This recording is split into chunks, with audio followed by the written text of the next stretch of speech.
volume, turn it way up, way up.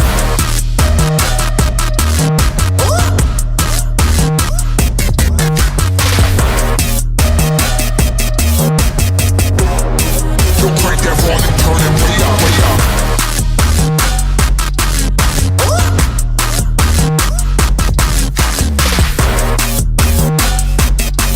Put your hands, put your city, put your fans, put your state up.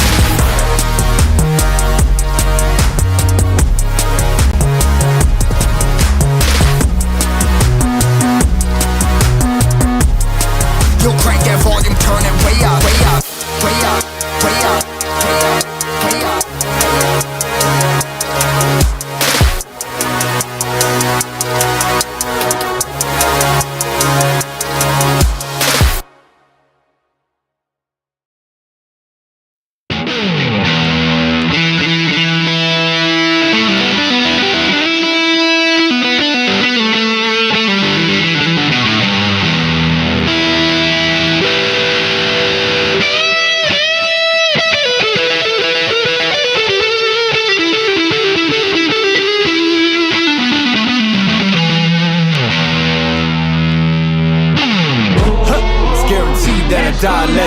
Yeah, son God, homie, I'm reverend. Preach, just protecting my investment.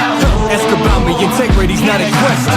Straight up, all the way up, with the same ones that was down from the jump. Day one, same ones, been around when there ain't funds. Even got love for fake ones that changed up like they break ones. Go on, you can charge it to the game. I'm all up in the photos, looking largest in the frame.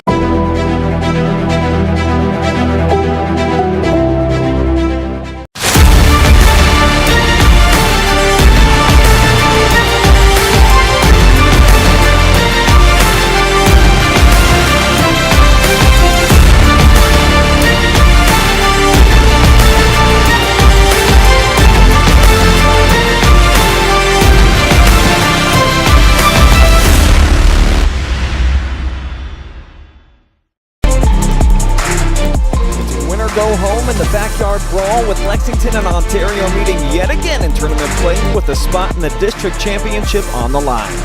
It's live and free boys Division II playoff soccer kicking its way inside of your pupils from fabulous Shelby, Ohio, and it's all coming up anywhere the internet can be found. Next.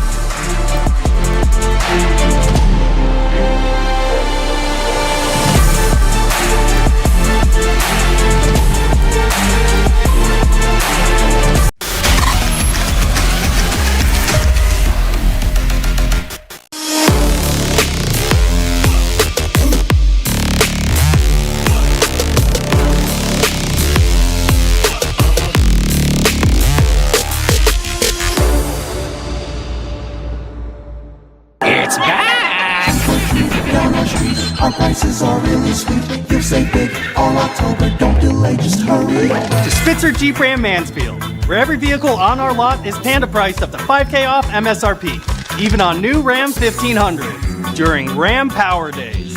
Scan the QR code now and sink your teeth into these sweet deals today.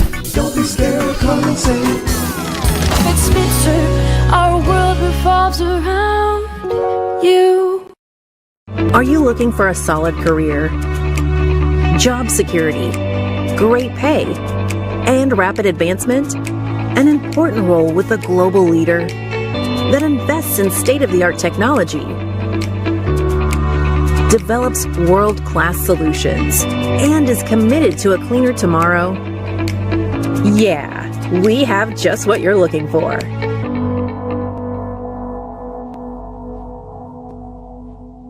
Instead of paying for some big-name spokesperson, Casasa Checking gives that money back to you in cash rewards. In fact, you just bought me this cup of coffee. See how that works? Amazing! Free checking, cash rewards. Take back banking with Casasa.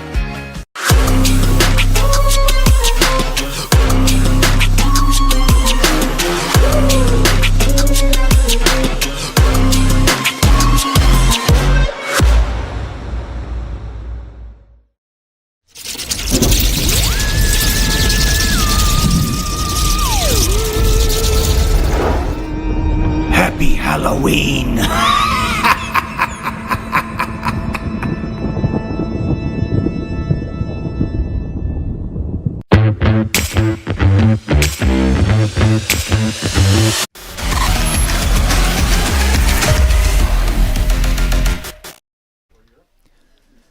This is the Mechanics Bank pregame. I'm Brian Skowronski. Jesse Ryder joins me tonight. In Division II playoff soccer in Richland County typically means Ontario versus Lexington, and we got it yet again. Jesse, no surprise. Absolutely. I was thinking this might be one of the greatest boys rivalries in the area, at least the surrounding, maybe Tri-County area even. I mean, this seems to happen every year. Maybe the level of the tournament might be a little bit different this year, but this seems to be the matchup every year that the winner of this is going to move on to regionals. Now, it's not quite the layout of this tournament bracket this year, but certainly this seems to happen every single season.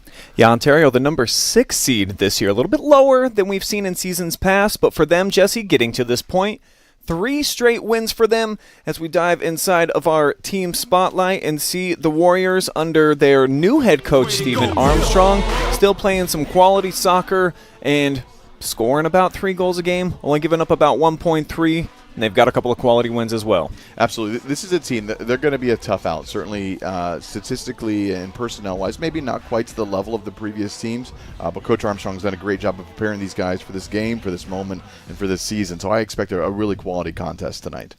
Warriors are lined up, as are Lexington, and they are just about ready to kick things off. But first, let's pause for the playing of our national anthem, the Star Spangled Banner.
And there's the Warriors all huddled up, ready for action. And headline, Jesse, though, they've got some fun to watch upperclassmen. I really think it's a sophomore, Hector Sanchez Vidal, that you got to keep an eye on tonight. Double-digit goals, and then also he's got 8 assists, and the guy that they kind of put in the middle of the field, he gets a lot of things done for them offensively.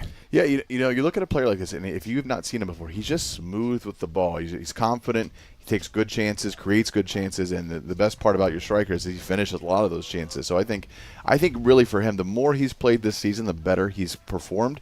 And so I think what a great stage for him to kind of come out here and kind of make a statement for what kind of quality player he really is. And let's quickly dive into Lexington. 5 straight district crowns for them, and it seems like year in, year out with Peter Thames' crew, while they can certainly score, defense is the name of the game. Another gaudy statistical number in that category. Absolutely. It's not like they're playing just kind of a light schedule. I mean, they are intentionally scheduling some of the best in the state of Ohio, and their conference has been really good this year as well. So I think that's a very impressive statistic. And this is a Lexington team. They kind of do goals by committee. That they have a lot of different players. They can score in a lot of different ways. And so it's going to be interesting to see who kind of steps up and takes the moment and takes the opportunity and gives themselves a chance. And that'll take us into our action here tonight as we wrap up our Mechanics Bank pregame.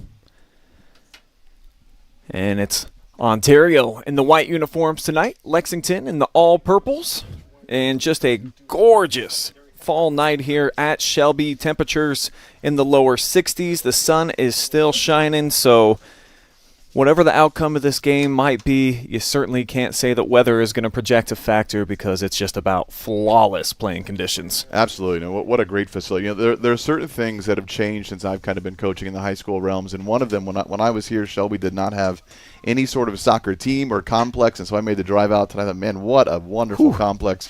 Football, soccer here. The backdrop is great. The stadium's great. Really, really a nice facility here in Shelby.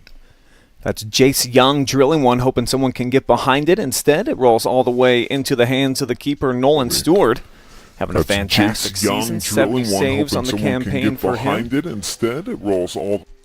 Yeah, Ontario's come out with a little bit of fire, and you kind of know that's kind of that Coach Armstrong mentality. They're going to be tough. They're going to defend well. The goal for Armstrong's team is just no bad mistakes. Just keep fighting.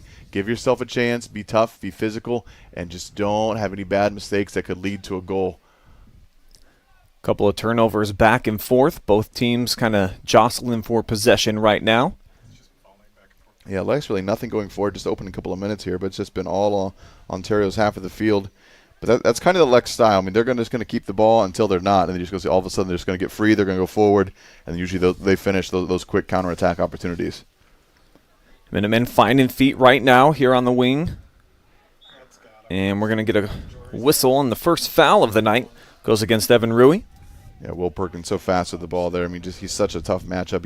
He's quick, he's skilled, he's creative. You just really got to be paying attention to what he's doing with the ball there, and just draws a quick foul in the middle of the field.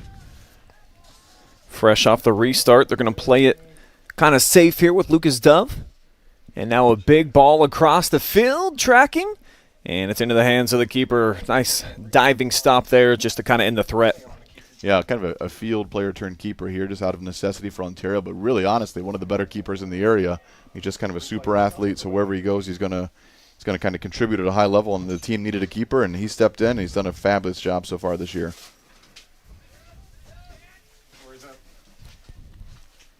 Ontario forces the turnover.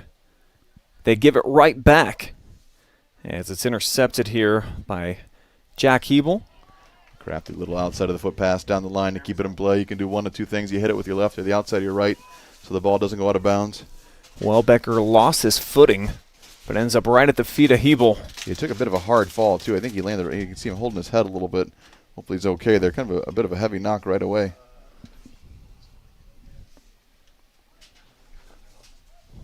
Ball caroms him, stays still here in the field of play. As again, there's a big ball through the middle. It's going to be headed back at him, though. That's a good header because I think that was at the right line to put the striker in. The keeper was still on his line there. It's a big kind of unseen defensive play by, I believe, Hayden Tim. Now Lucas Dove has his pass intercepted, but Lex gets it right back. They're just so fast with their possessions, Jesse. I mean, all the passes so crisp, usually one or two touches, and here's a big burst towards net. And Perkins, you talked about just the acceleration this kid has. I mean, it's next level. Absolutely. Just blew through the middle. They're just pure speed. I know he wants that shot back. You just see him kind of separate from the defenders there. Goes on his left, back of the side net there. Good opportunity, but Ontario, they're okay with those misses there.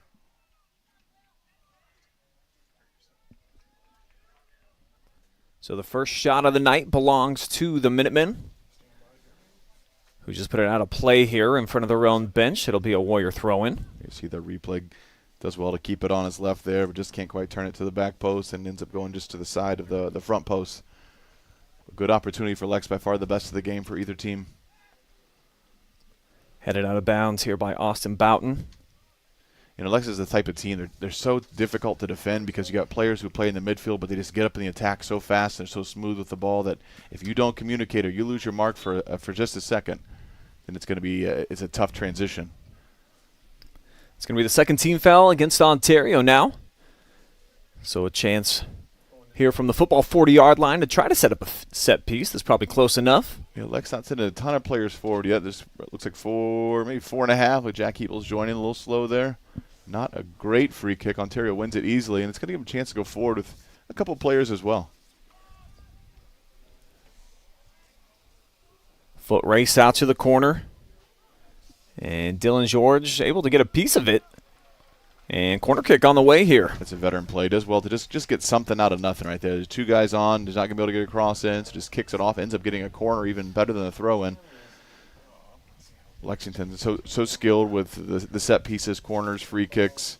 Let's see what happens here on this corner kick. Really crowding the box right now. Got a few guys all around the keeper. It's up for grabs. And a shot into traffic still available. And Ontario has to clear just out the side door. Yeah, every coach is going to be frustrated for both teams here. You can see the ball comes in. Ontario doesn't get their first head on, which is going to be upsetting. But Lex can't finish it right there. kind of bouncing around. Those are opportunities that'll frustrate you the longer the game stays 0-0. Yeah, quality corner kick that time from Hiebel. Lexington comes away with a shot and nothing more. A little miscommunication on the throw in there. One guy was checking too. They threw it in long.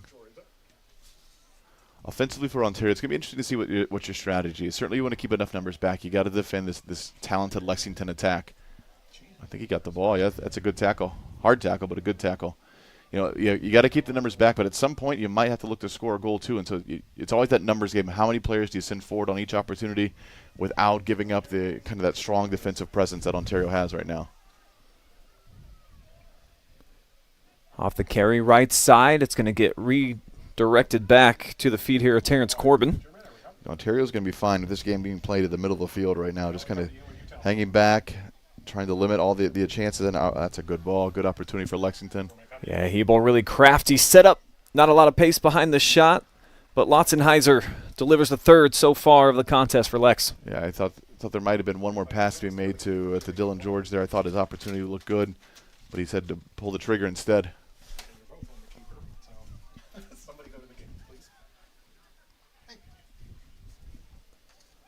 No pressure coming there, so J-Backs Mag took his time.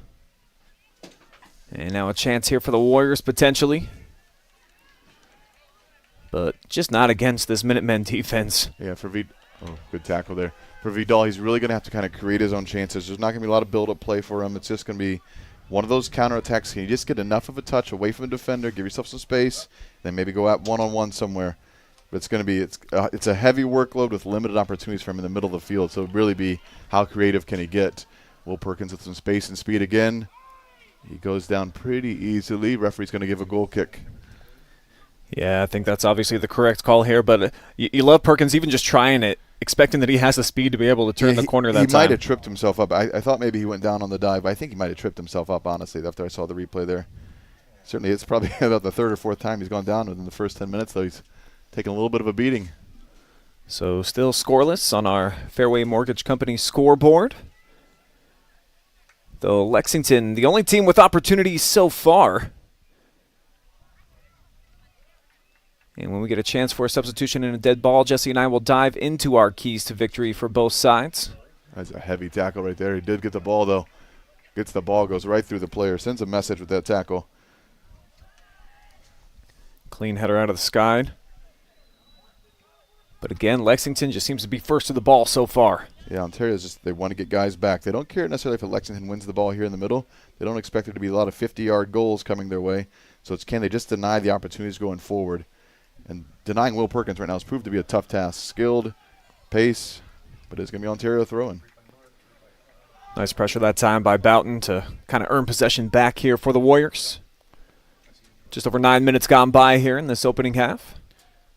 Coach Armstrong and I were chatting the other day about this game and kind of the mentality and the strategy here, and we both agreed the longer the game goes 0-0, I think the more it begins to favor Ontario, where you sense some frustration for Lexington.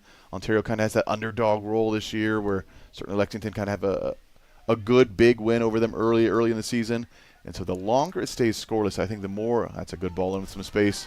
McGinty comes off his line. Great step by McGinty. And boy, did he have to make that charge too. Otherwise, Lotzenheiser probably one-on-one with the keep. There's another heavy tackle. Ontario is just coming in to make some tackles. That is a Coach Armstrong thing right there. If you're going to tackle, you're going to tackle. There's nothing dirty. They're getting the ball, but they're just making sure that that tackle is felt.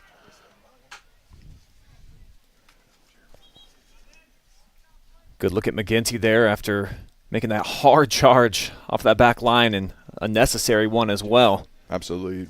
Times it right, gets off his line, and he's still got to make contact with the ball, and he did. And it's a great job by McGinty. First substitution of the night, Iram Sanchez is going to check out here for Lexington.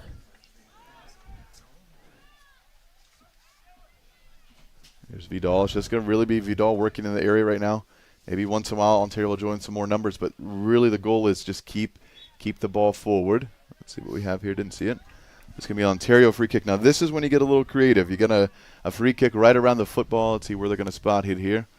Just outside the 20, I believe. Just outside this. So this could be an opportunity for Ontario. They're going to send some numbers up. You're not going to send everybody because certainly you want to protect the defensive mentality. But you can see they got some numbers in the box right now. They did send quite a few, actually. Yeah, Barbaney strikes it, coasting back post, and it's lobbed straight up. Won by the Warriors, though, out of the air. Yeah, good thing, because they still don't have the numbers back that they have earlier. And here are the keys to victory tonight for the Ontario Warriors. And kind of going with what Coach Armstrong says, I think you got to play pretty rough. We've seen in this rivalry going back and forth. If you don't have the physicality, you're not going to win the contest. Yeah, Coach Armstrong, I've talked. There's two aspects of playing rough. There's the physicality part of it. You're not trying to injure anyone. You're just trying to make hard tackles to make players second guess what they want to do with the ball. The second part is you got to be mentally tough, though. Right? You can't get so caught up in the game where you're out there making bad fouls, you're getting caught up in the emotions of the game in a setting like this. So you're absolutely right that playing rough and physical is going to be part of the game. It's part of it, though, that you've got to have the mental side to be able to withstand that as well. Big hop, all headed backwards. Smooth move right there by the Warriors' back line. You can see Ontario, they got 1, 2, 3, 4, 5, 6, 7, 8 players defending right now. Yeah. Now Corbin drills it in stride. Wow, what a flick and a header. Yeah, great opportunity just to get up and just try something. McGinty, again, right place, right time. He's done everything right so far. In the high punt for sure. Lexington, I thought might get a little push there. Yeah, absolutely drilled it off the drop kick.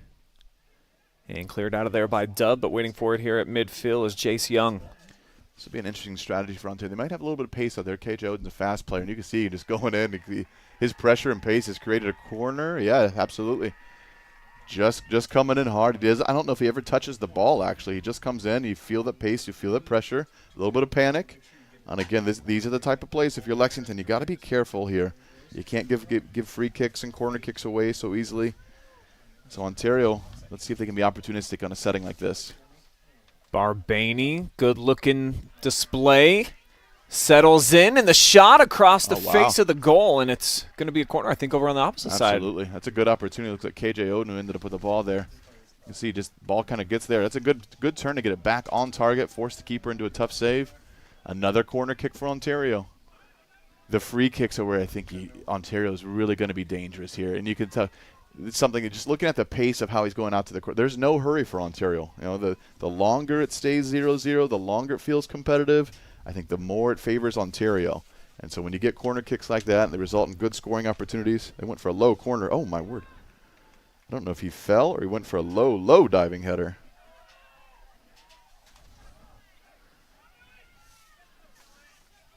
Nevertheless, Lexington gets out of trouble.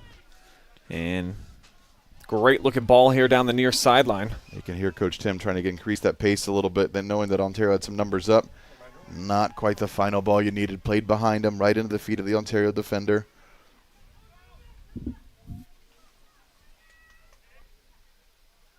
And now the Warriors cleared out of there here with Jace. That might have been a high kick there, but referee says play on. Probably the right call. KJ Oden's pace right now, just frantic, just trying to create some turnovers just by pace and pressure. Off the deflection, it settles here for the Warriors. Giving it away, trying to push it outside there for Sanchez Vidal. Yeah, certainly two different paths to get here. You look at Lexington, who I think, if I'm not mistaken, won both games at halftime. We've talked about this mercy rule a little bit before, and both games at 12-0. And Ontario with an overtime win over Upper Sandusky. So a little bit of a surprise there. So certainly two different paths to get to this game tonight. Yeah, no question about it. A couple of 12-0 beatdowns for Lexington and didn't even have to play a second half. So I know we had the debate kind of previously. You said that you needed some time to digest it. We'll talk about that rule maybe a little bit later in the match. Right now, though, got a lot of good back and forth. Nobody really able to find feet on a consistent basis, but this is a good-looking ball for Perkins, and again... McGinty jumps off his line so well there because Perkins is going to have some time to turn and look in and find the player. That's a great ball in. McGinty right now is just playing out of his mind. Also, it's a handball. Oh, no. Oh, it's offsides. Offsides. Okay. I heard everybody else. McGinty was taking a casual stroll. I didn't hear the whistle. That signified offsides there, so I heard all the fans yelling handball as well. I thought, oh, this guy's played so well. Certainly he knows where the box is. But he did. He knew what he's doing all along. Sorry for downing you. Well, he's been moving around so much tonight, coming out of the box on a couple of different occasions. And I will say, on the football field, sometimes these lines can be a little chaotic, especially when the soccer lines are much more... they're gray here, so they're a bit more dim. You can see very, very much so the vibrant white lines, the red paint around the outside, and then in the midst of that, there's some gray lines. And our keys to victory tonight, I just say for the Minutemen, when Ontario gets forward, kick it up to your transitional players, try to work it through the midfield, and then we see what guys like Will Perkins can do, and certainly Hiebel to get it to him. Just feel like if they can get, 1 or 2 in the transition game, obviously, it's going to bode really well for a team that gives up only about half a goal per contest. Absolutely, yeah. They've been solid defensively throughout the year. I think the chances that Ontario's created in the first 15, 20 minutes have been good chances. A good corner. Another corner that followed after that. So they're certainly getting forward. For Lexington, I think you can't overlook and you can't remember the early result against Ontario. Certainly a little bit one-sided. Ontario with a few defensive lapses, a PK there. I think the 4-5-1 was the final there. If you're Lexington, you can't remember that game. You've got to remember this. That just probably added that much more fire to the Ontario, just pressure and pace that they're playing with. So you got to come out here and realize that there's lofty aspirations in Lexington for sure. But to get to those lofty aspects, every game matters, every team matters, every opponent matters, and so you can't overlook this because of previous results. Two teams that have met for a district championship 5 times just since 2017, so they really have been running the show, of course, here in our area as far as boys soccer is concerned. But it's been a bit one-sided. The Warriors won it in 2017. It's been all Lexington since. Yeah, and certainly it always has just a little bit of drama, a little bit of just kind of extracurriculars that happen. There's been some red cards, there's been some tough tackles, there's been some late goal drama. This game certainly brings about a lot of extra things besides just 2 quality teams. It's a good win in the middle of the field.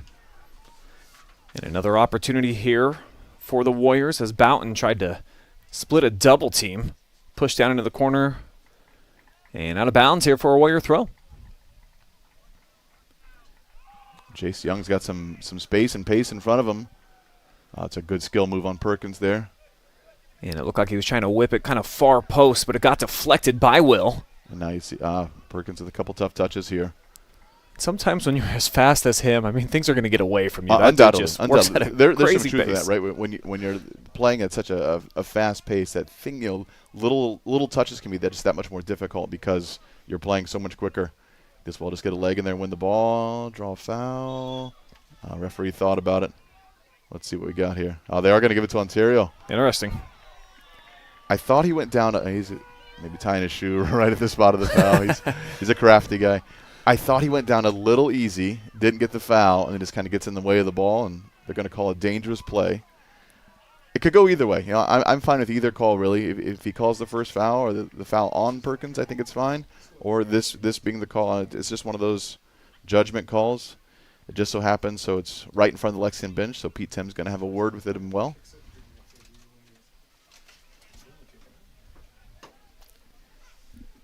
The free kick execution for Ontario has not been great. That ball is certainly dangerous. That's a better ball in. Ontario doesn't come away on the other end, though. Won by Brody Eric that time. Brody Eric, kind of one of the anchors in this loaded defensive group back there. Solid player, just consistent, just wins the ball, doesn't get beat one-on-one. And there he is again, flipping it over the top. Yeah, that's a smart play, because if that goes out, I believe that was going to be a corner. So that's just a good clearance away from the goal to not give up a corner kick, which we've seen Ontario has got some skill there. 3-on-3 potential. At least it looked like it was going to be for Lexington, but what great recovery by Jace to get it back for the Warriors. Yeah, Jace Young, probably one of the best sophomores in the area. Ontario's got a young, they've got some seniors for sure, but they've got a young core group of sophomores that are going to be problematic. Another big tackle there. Yeah, huge takeaway that time because Perkins had some speed. That's a great tackle one-on-one. You see the buildup coming for Ontario. Again, Corbin with a great tackle at the other end. Let's see if he gets anything extra here. Wow. The pace is picking up. Not necessarily the possession, but the pace is picking up right now. There's some space for Lexington. It's got to be careful of. Hiebel lays it out in front. McGinty again. He's just waiting on it. There's going to be a foul. A little bit of a late hit there for Lexington. I couldn't tell who hit who here. We'll see a little bit. He does. He pushes him into McGinty. That's what happened. I couldn't see it live. Yeah, certainly a warning deserved there. I mean, it was off the ball, in the back push, no attempt on the ball. Definitely a warning. Possibility of a card. If you see the replay, I think you give a card there. Live, it didn't look as bad, but once you see the replay, there's definitely a 10 just to kind of push him in and see what happens. So they're giving Dante a minute just to kind of collect himself. Yeah, they were both kind of running each other full speed, and I'm not sure who took the worst of that. You know, McGinty looks fine for a second, but you see he just kind of, I think the pain sets in after that momentum wears off that play. So what McGinty has done everything he's needed to do so far. Great job as the keeper. Huge strike here again. Yeah, he does have a great foot and punt there. It's going to race out of bounds here near side. Boughton, quick off the throw-in. Threw it straight at the Lexington defender who played it back to him generously. There's Perkins again, though. Will, definitely one of the more exciting players that Lexington's had over the last few years. He's just got some flair when he gets the ball, and when he scores some goals, probably one of the best celebrations in the area as well. Undeniable. And I think just a little bit of a pest, too, to the opponent. Kind of gets under their skin, I think. I don't know that he's much of a chirper. Not so sure that he talks to him, but just his style of play tends to aggravate. There's contact one way or another when Will's around the ball. Whether it's him delivering or him receiving, there's going to be some contact for sure. Ontario with another big throw here. Jace Young's got a bit of an arm, too. We'll see where they decide to go long with it. Lexington's really tough to win the ball against in a setting like this. Minutemen packing it in tight, too. Just go long, but it goes straight to Lexington. Big rocket leg stripped away. This is the counter. You got to be careful of your Ontario. Evan Rui's really done well in the middle right now. Just keeps coming back, winning the ball. Oh, Odin had some space. It's still there. Oh, set up. Wow. That's a great save by Nolan Stewart. Let's see what the call is. Oh, he's going to be offsides. They're going to bring the whole thing back. Yeah, I really thought Barbaney was going to be able to just smash this thing into the corner of the net. You're going to see the replay here. It just kind of bounces around. Oh, he's certainly not offsides. What definitely in the world? not. It's tough to see live, but that's what he called. And you know, this bang plays, the ball's bouncing around. It's tough to see. We get the benefit of the replay there, but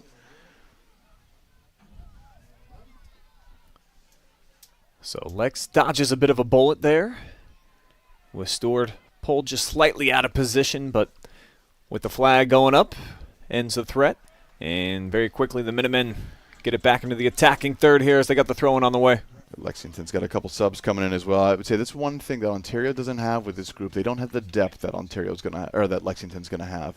They've certainly got some players. They've got a good game plan right now.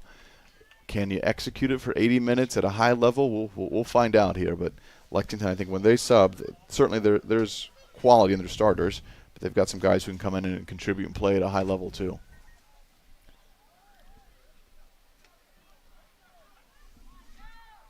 Evan Rui, another big tackle in the middle, but Corbin does well to keep possession. Now Perkins give and go here with Corbin. Yeah, this is Lexington just got to be patient in the attack here. Just keep the ball moving, keep Ontario defending, keep the defenders moving. KJ Odin is just all over the place right now. Yeah, he's like that fly that just won't go away no matter how many times you swat at him. I kind of wish he would match up with Will Perkins on the other side. They both have a similar style about them. It's just it's fast, it's frantic, pretty creative with the ball. But they're on opposite sides of the field right now. We'll see if maybe in the second half that might switch. Low throw in taken off the chest of Young, so basically do it all over again right from that spot here for Henderson. It's Mac Rather. Got a big arm. And trying to make a move to the outside. Sends middle. Yeah, I just love the work rate of Evan Rui right now in the middle. Just dropping back to win the ball, winning the ball in the middle. Both ends of the field right now. He's contributing at a high level.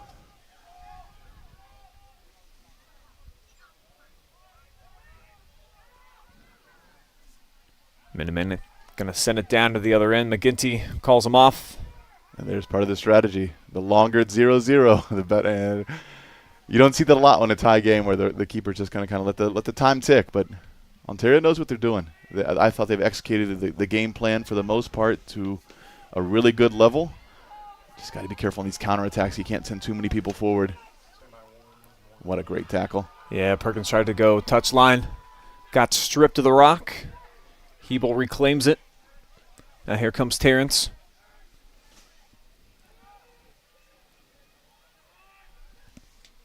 Big cross in the middle. McGinty dives, and again, he is Johnny on the spot. Absolutely. McGinty is a smooth keeper. I mean, he's just his timing, his positioning, his hands. And then it seems to be that he's got kind of a monstrous punt here I've seen the past time. Now there it is again. Look where this is going to land. That is at the football, probably 35 if we don't hit it beforehand. On the other side, that's pretty impressive punt. Yeah, good 55 yards on the fly. There's KJ with the ball again. And that's the type of offense you kind of got to generate. It's kind of something out of nothing. It's just a big punt. If you can just get a touch going forward at the other end, you've moved the ball kind of, 70-some yards out of the air. You get another touch forward. You just get closer and closer. Just be patient. Oh, my. Yeah, nearly a lucky bounce in there to Barbaney. And a late whistle comes in against. I didn't see it. He certainly saw something and pointed right away. Okay. Now I thought he pointed for Ontario. I think he was pointing to the spot first. So it's going to be a Lexington free kick. Didn't catch what happened there. It's the third foul against Ontario. And kind of ends that scoring threat. As Eric backs it up to about the 14.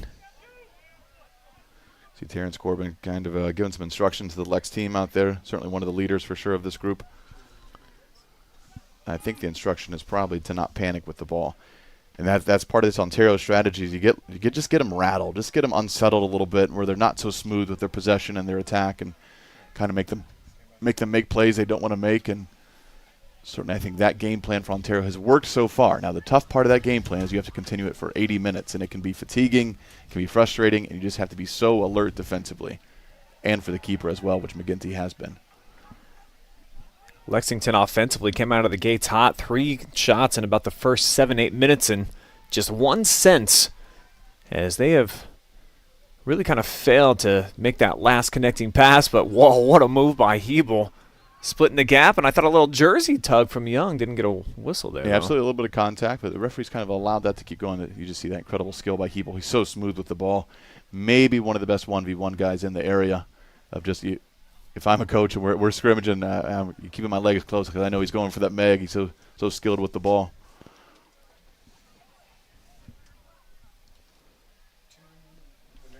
Perkins to the outside, and now a ball down the near sideline.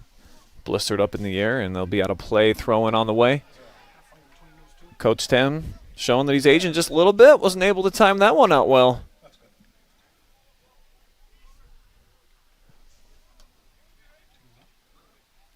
Deflected, staying in bounds. A couple tight little passes in that window. And now Perkins, big touch to the middle of the field, looking to go right at Jace. Good battle. I don't think it's a foul either way. Now what's the referee going to? He's going to give Ontario a foul. I think Perkins hit the ball with his hand when he's on the ground, similar to what we saw in front of the Lexington bench there. Certainly a physical play before. I think the referee got it right. There's definitely contact. I think Perkins just kind of lunges into him when he's on the ground there. Whether it hit his hand or not, it's just the actual foul. Great look on our El Campestre replay. And it is Margarita Monday today as well, Jesse. Just $1.99 for one of those things. Authentic Mexican dining with an atmosphere and service that'll keep you coming back. I know it does for me. El Campestre is one of my favorite restaurants. The rice bowl is one of the best dishes in Mansfield, Ohio, for sure. Fajita de Pacifico for me, my guy. So this whistle going against Lexington, and as we're just sub 10 minutes ago here in this first half, it's going to be straight on free kick on the way here for the Big O. Yeah, this is a free kick. You kind of got to be creative. It's a tough shot because of the distance. If you've got a guy who can hit it, maybe you go for it. Otherwise, you just kind of like loft it into the box and just see what happens at the other end of it. And they'll leave it for Sanchez. Vidal, the left foot, headed away. But Barbaney. Perkins went down early there on the tackle, but still made contact with the ball. Probably wise just to smack it out there from Ezra Pierce. Warriors going to sneak in a sub, as will Lexington. Lotzenheiser back on for the Minutemen. There must be an injury I'm not familiar with for Lexington. I've not seen them play a lot recently. I see Zach Turlow on the bench there with his leg in quite the brace, so I'm not sure what his injury is, and certainly he's a top contributor for them.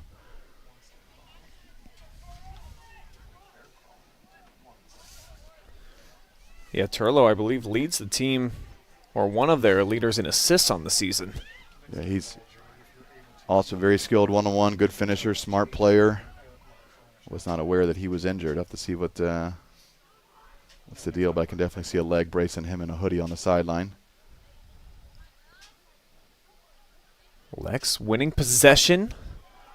Corbin just tried to load up from distance. And now Jace heads it out. See Terrence Corbin getting up in the attack a little bit. He's a smart player, smooth with the ball. Takes a bit of a heavy touch. It's going to be Ontario throwing here. And this first half kind of seems like it's flying by here. 32 minutes off the clock as we're getting close to short time. Just 8 minutes remaining. Winner moving on to the district championship. Some other local media looking on. It's hard to miss Jake Furr. I mean, that's one yeti of a human being. Got distracted there. Somehow it's a Lexington throw. It must have been a legal throw from where the ball is being spotted. I didn't see it, but it is now a Lexington throw from the same spot, so it could be my only guess. You hate to see it something like that at this level. Lexington looks to have a long throw as well. What a line drive in. One out of the air by Ontario. Oh, it's a bad clear. Yeah, failure to clear. Hiebel, I think, just tried to push it into the mix there. Yep, just make it chaotic. Get the ball in the box and just see what happens. Certainly we saw the long throw in the last attempt. It's kind of a good line. That's the long throw I like. Just kind of a line drive. It's just, ooh. From our area, I can't hear if McGinty calls it or off. Either it's just the defender knew he was there, he said something, but if he deflects that causes a little bit of trouble.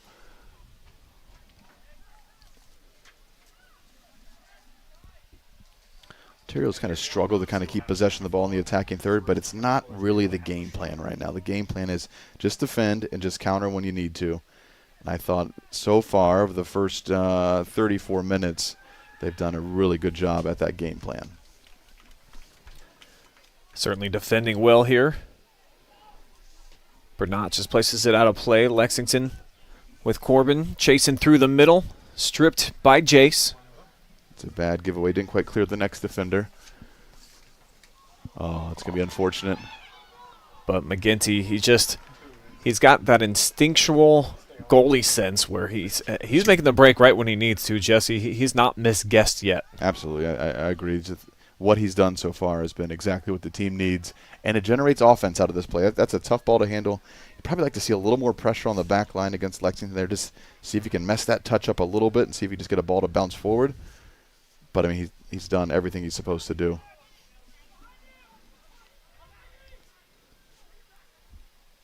Oh, intercepted here now by Jace. He's going to send a big through ball. Chance here for Sanchez on the hop. Yeah, Eric, nothing else he can do really. Can't really turn. Maybe play your keeper, but it's high pressure, high pace. Just gives it out for the throw in there. The back line for Ontario has been really, really solid. Making the right play. A couple bad clears every once in a while, but for the most part, they've done exactly what they're supposed to do. Throw into heavy traffic, headed up first by the Warriors. Boy, what an opportunity there by Boughton. Yeah, just ball kind of bounce. It's part of that style. Just see where the ball bounces. Can it bounce right into your line? Very close there. Good throw by Jace Young. Just took a hop somehow. Yeah, just it's the right bounce, right time. Sometimes you can be the recipient, and sometimes you're going to be not in favor of that. Just 2 shots so far for Ontario, and combined though, Jesse, I've only got 6, 3 on net, so both teams struggling to find offense. You more probably have to credit the defensive back lines for stepping up though and just making things tough. Yeah, I think Lexington's best chance of the game was early on with Will Perkins and the breakthrough there. For Ontario, their corner kick and that last chance there, I mean, those are near opportunities. Line drive from Will that time kept it low and on the ground. Yeah, the tough part for Ontario is just you can't have a deflection goal where Lexington starts hitting some of these long shots. You got so many players in the middle and just takes an unfortunate deflection. But McGinty's just done. He's done everything. Every through ball that's come through, he's timed it right. He's got off his line. He's won it. This is part of the strategy here. There's no hurry for this throw-in. The time is your friend right now for Ontario. Just if you go into half 0-0, I think you've done the first half exactly what you needed to do. We'll say, Brent, not much of the Ontario crowd out here tonight. Yeah, you're 100% correct. Not what we're accustomed to seeing at the Backyard Brawl. And I made the comment pre-game that, maybe they saw it was live and free, wanted to just hang out at home, or who knows, maybe they saw that it was Margarita Monday and just had to get out to L Camp. They said they were going to throw it up on one of their screens tonight, so hopefully one of you guys are out there watching with some delicious food and a cold drink in hand. Yeah, Dylan Bernard has done a really good job defensively. Yeah, actually, when you look at the Ontario crowd, part of that, half that crowd is a team for the next game. I can't tell. I think it's Mansfield. I can't tell if it's Mansfield. Yeah, Tigers over there. Haven't seen Norwalk yet tonight, but it should be another fun game later as well. Yeah, a reminder that we do have a doubleheader here tonight at Shelby. The Norwalk Truckers and Mansfield TY Tigers will compete in the second half, take on the winner of tonight's game on Thursday evening. As back-to-back whistles now against the Warriors. Yeah, that's the difficulty. You're going against a player 1v1 like Hiebel there. He's so skilled, so fast, and you come in a little late, you're going to make some contact. I don't think he's trying to take him down. I just think Hiebel's that quick, that skilled with the ball, and it's going to be a dangerous free kick for Lexington here right around about 25 yards. Not a great angle for a shot, but certainly a good angle to put the ball in. Here's Jackson Husty bending it back post and just slaughtered way up. Yeah, I think you have to put that a little bit deeper into the box. It's kind of an easy clear for Ontario. I think you want to go long with that and just force them into a header, force them into a difficult clearance. Dove tosses down the line. Perkins battling for it, and I believe, last touch by the Warriors? No. Oh, let's see. Looked like it from my vantage point. Yeah, I think it is going to be a corner. Yeah, his signaling was weird. He signaled to the other corner, but he's got it. We're good. It's going to be a Lexington corner here. Unless he's calling something else. It is going to be a foul. Okay, okay. I wondered what the signal was there. So basically a corner kick here. About a yard closer. Wow, karate kick attempt. Flying in there. I think that was Dylan George. Yeah, McGinty does well. I think there probably should be a foul here. I mean, he definitely comes in. He's at the keeper's face a little bit, feet up in the air. McGinty does well to just hang on to it and smother it. Maybe. Tough play. Yeah, kind of looks like something you'd see at a Taekwondo class, though, with that goal attempt. But McGinty again where he needs to be. Yeah, we're under a minute to go. Jace Young coming up for a long throw for Ontario. That ball went out of bounds with about a minute to go, so they took about 15, 16 seconds off just to throw the ball in. It's all part of the strategy. Just limit the chances Lexington gets, and one of way is just limit the amount of time. It's a clearance I thought might stay in. Yeah, it had Canty on the far side as well. Wasn't able to catch up. So Lexington back with a throw as the clock racing under 20 seconds now. But Ontario defensively has done a really good job. Jace Young, Bernat, Evan Rui. That's the play right there. Evan Rui just keeps winning the ball in the middle. Stuff you got to know there. You just got to hold the ball. You can't really turn into that pressure of the Lex defense. You just got to hold the ball and just be patient. Hiebel with a chance for a shot just before the horn. And that will take us to the end of one. It is still 0-0 on our Fairway Mortgage Company scoreboard as we're heading to half number 2. Still searching for a score. We'll be back for our Mechanics Bank halftime. It'll include some stat analysis from me and Jesse, and we'll get you all set for second half action here in the Division II District Semifinals. You're watching live and free tournament soccer on the OH Report.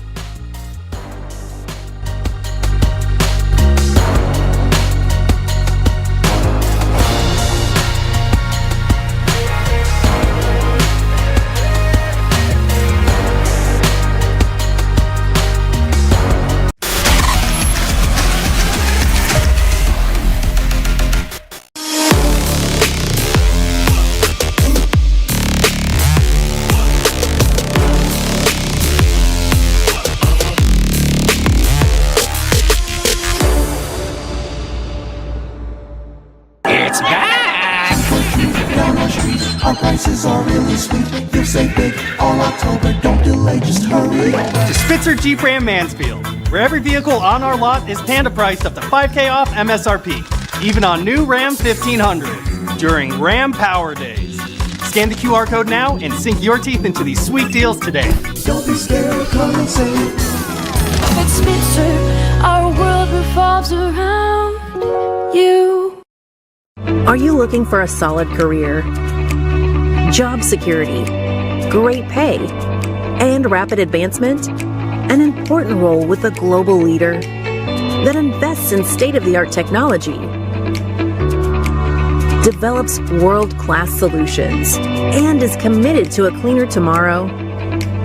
Yeah, we have just what you're looking for.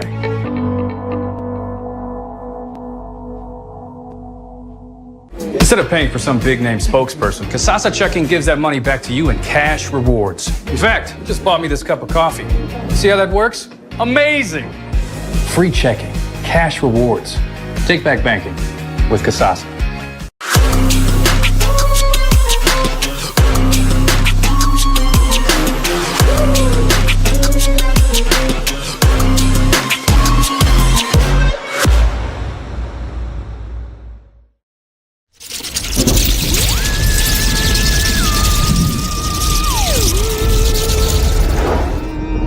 Happy Halloween!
Tonight's Division II District semifinal matchup brought to you guys live and free thanks to our generous sponsors here on the OH Report, including El Campestre, authentic Mexican dining with an atmosphere and service that will keep you coming back. Make sure that you visit El Camp on 4th Street in Ontario. They also have carry-out. Hit them up at their phone number in the description. Rinehart Walters Danner Insurance Agency, your trusted choice for auto, home, business, and life insurance benefits. Fairway Independent Mortgage Company. Love our guys over there. We got Chris Durbin as well as Dennis. Financing a home can be scary. Chris Durbin and Dennis Reed with Fairway Independent Mortgage will bring you the reassurance of national strength combined with hometown service. Sutton Bank. Earn the cash reward of your choice for doing simple activities with Kasasa. Mechanics Bank. That's better. And by Spitzer Motors on 4th Street in Ontario. Always running deals down there at Spitzer Motors. Check them out through the end of October to get some great cash back opportunities.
Welcome back to the Mechanics Bank Halftime Report. Brian Skowronski, Jesse Ryder with you guys here tonight.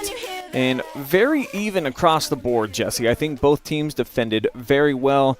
Good, hard, physical play out there, and that's why we're all knotted up 0-0. Nobody's really been able to capitalize just yet. Yeah, stylistically very different, but in terms of the first half play, very equal. So I think Ontario's method right now is just keep the ball out of the back of the net, give us a chance late in the game. And I thought the first half for Ontario was probably the dream that you wanted. 0-0, you generated one or two good opportunities in front of, and you kept Lexington from scoring. I think that's exactly the game plan that Ontario probably has drawn up. Now it will be, can you maintain that momentum, that style of play, and can you continue that for the next 40? But then can you get one as well? And that's where you get a little, you start pushing a little bit. It becomes a little bit of a mind game, a little bit of chess match. You start pushing. Do you risk sending some more players forward in the midst of maybe not having enough defensive players back? There's a lot of mental aspects to the second half. It's going to be fun to see how it plays out. Both of these teams coming in with some nice momentum. 4 straight victories for Lexington. And we talked about the tournament games. Pretty simple for them. Galleon and Columbian outscoring 24-0. Only had to play 80 combined minutes in those. But the schedule for Lexington, and Ontario too, certainly gets them ready. But, I mean, you look at the likes of Hilliard-Davidson, Bowling Green, St. John's, Jesuit, Worcester in the conference, playing Bay, Madison, Rocky River, Ottawa Hills, Clear Fork, Ontario, Ashland when you're in league play. So you look at what Ontario has to do when they're in their league, Jesse, and they get a few, if you want to say, air quote, nights off. Lexington doesn't really have any of those with the exception of maybe 1-2 matches all year long. Yeah, absolutely. Certainly it is a loaded schedule. Ontario, I mean, probably not quite to the level of Lexington, but certainly they have some tough matchups as well, and a good win against Memorial St. Mary's. And yeah. So I like their schedule. They knew that this wasn't quite the Ontario of years past. But but this is the group they've got. I think Coach Armstrong's done a great job of preparing them all season long for this moment, really. I mean, really, knowing your crosstown rivalry, this matchup happens seemingly every year for the past 6 or 7 years, and here we are one more time.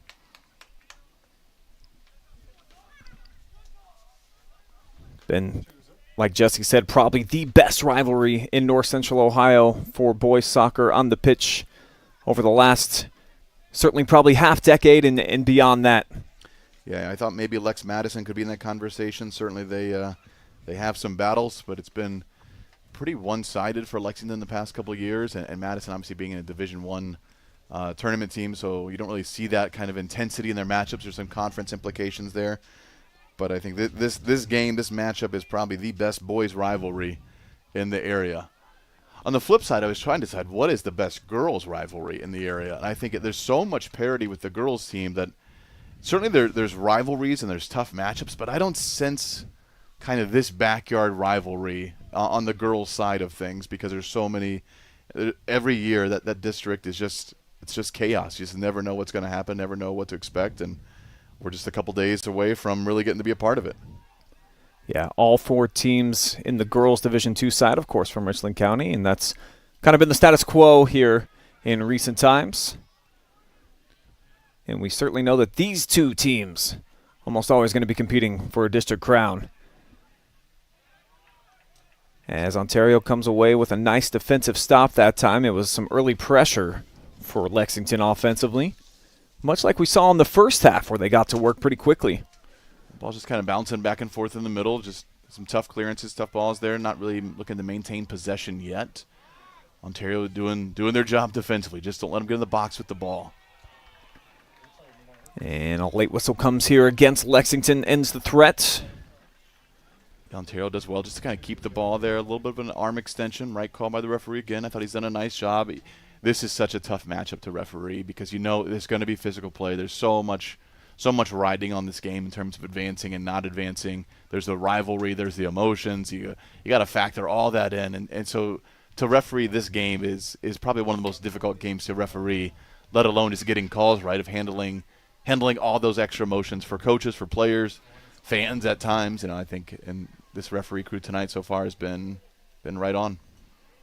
And I'm trying to remember when they played in the district final last year, weren't there like 10 cards assessed in that game? Yeah, I think it got a little bit out of hand. Absolutely. There was a lot of cards, a lot of emotions, a lot of things just happening after the play or said or during play.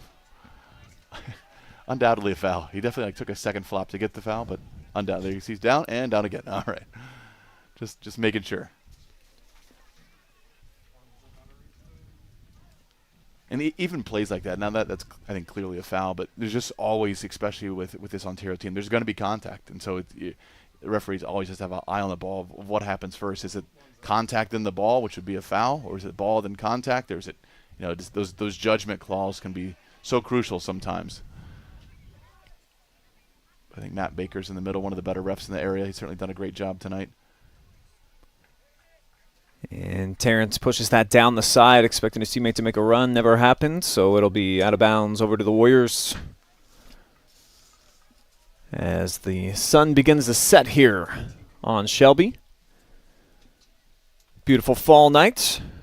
And here comes Norwalk making their grand entrance into the stadium to take on Mansfield Senior, making their first trip in quite some time. Yeah, Norwalk's an interesting team. They're one of those teams that always have, almost every year, some sort of weird loss that just doesn't make sense. And then come tournament time or come the end of the season, their record ends up being really good. And so you just never really know what level this Norwalk team is. Now, it looks like this might be one of the better Norwalk teams of late. But certainly we'll see. They've got a tough matchup. I thought that Mansfield group we saw the other night, that was one of the best Mansfield teams I've seen in a long, long time. Certainly they've had some players come through there, but I thought the way they moved the ball, the way they defended, that group was really, really good. So I'm excited to see them again and match up against with the Truckers. Warriors unable to clear there off the header. And a couple of shots ripped here, but redeflected. And second one over top, so it'll be a quick goal kick taken by McGinty. Big, strong leg, as we've seen throughout the entire course of the evening. Yeah, one of the things you have to kind of learn if you're Lexington is even though you feel that pressure and you feel like that 0-0 is favoring Ontario, the ball's just blasted away, is you don't want to just settle for bad shots. I think what Lexington's so good at is just keeping the ball moving. And when you keep the ball moving, you keep the Ontario defenders moving so they can't just sit back, kind of defend that centrally. You've got to draw them out a little bit, and then find those pockets in the middle. Just be composed and just be willing to kind of just keep the ball moving. You don't have to force a bad shot just because you need a goal. The better opportunity is to keep the ball moving and trying to keep Ontario guessing as to where the ball might go.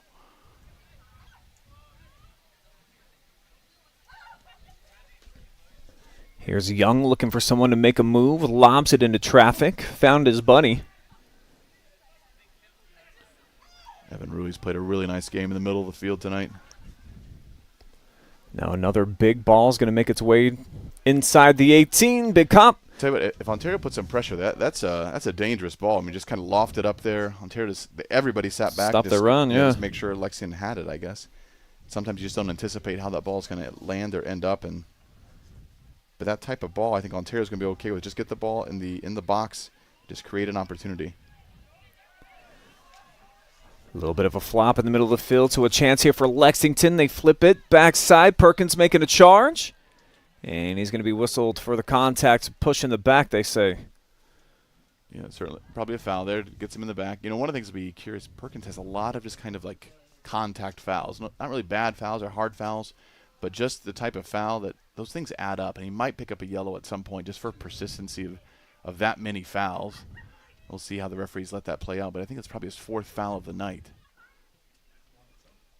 Is that a factor for the referees? Can they kind of determine, like, you've been a habitual offender, therefore? Yeah, certainly. You don't see a lot during the regular season, but they'll call it persistent infringement, where you're just like constantly fouling or breaking the rules. His fouls, though, I mean, they're coming like, he's laying on the ground, and I don't know. It'll be interesting to see. Yeah, just minimum. It's not hard fouls. It's not a lot of contact, but fouls nonetheless. So I don't know how the referees. That's a tough one to manage.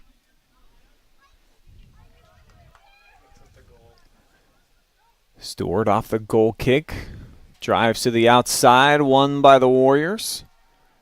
And it's going to trickle its way out of bounds here. Scooped up by Lucas Dove with a quick throw.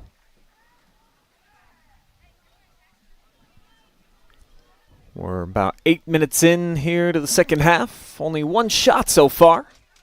Not a quality look either. So defense has been the name of the game, and whoever can get onto the scoreboard first, boy, what a move that will be here in this game. Really shake things up. Good skill there. Does well to keep it in. Good skill again. Yeah, smooth by Sanchez for the first couple of moves. So he defends well. He does well to recover and get his body in between him. Hayden 10, good defensive effort there. He's behind the ball, but just doesn't foul. Just gets back in front of the ball. Gets control there. Doesn't give up a corner. That is just a good veteran defender. Hayden 10 right there. Big deep in and mishandled by McGinty, but he's able to recollect. Boy, it's a great play. He went for it. You see 5 Ontario defenders standing there. They did not go for it, but McGinty went after it. Just went up and got it. He's grabbing a rebound in basketball. I was going to say, if this was basketball, there'd be 100 moms saying, over the back! Oh, gosh.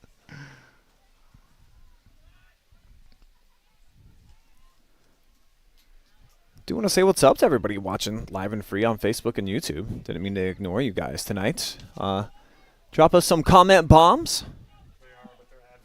Make sure that you let us know where you're tuning in from tonight. Who are you cheering for? All those good things. We want to make you a part of the game. It's a good little build by Ontario. Let's see if they can get a ball into the box here. Oh, a bit of a heavy touch. The idea was right. Yeah, Barbaney let it go off of his inside foot instead of letting it trickle up in front. But the Warriors reclaim possession. Looking to make something happen. Trying to find Barbaney out front. Not a great clearance, Sanchez Vidal. There's KJ Oden. I tell you, him and Will Perkins are like the same player. Just Oden's a little slow to get up there, but so quick on the pace. He's still down. He's still down. I think he took a little bit of knock to the knee there on that last contact.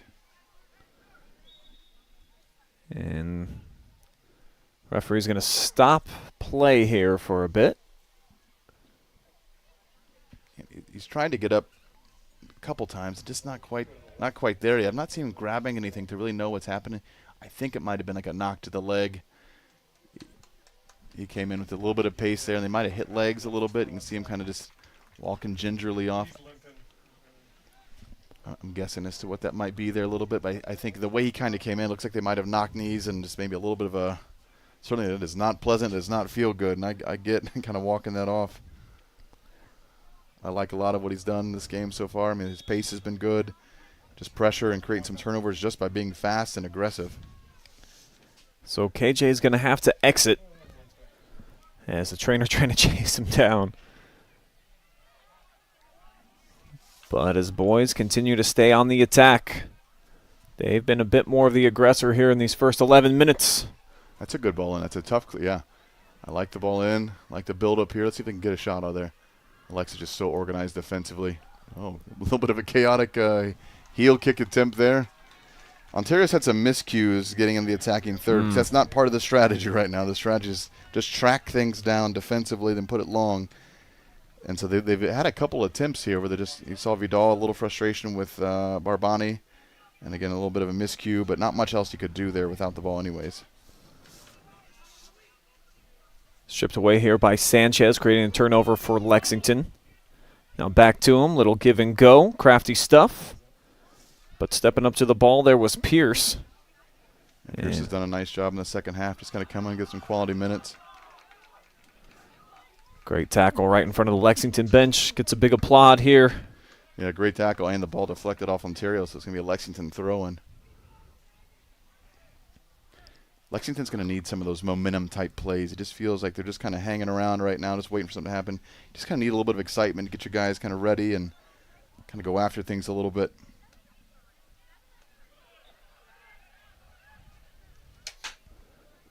They've got possession now. They'll work it to the middle. Nice find here with Lotzheiser.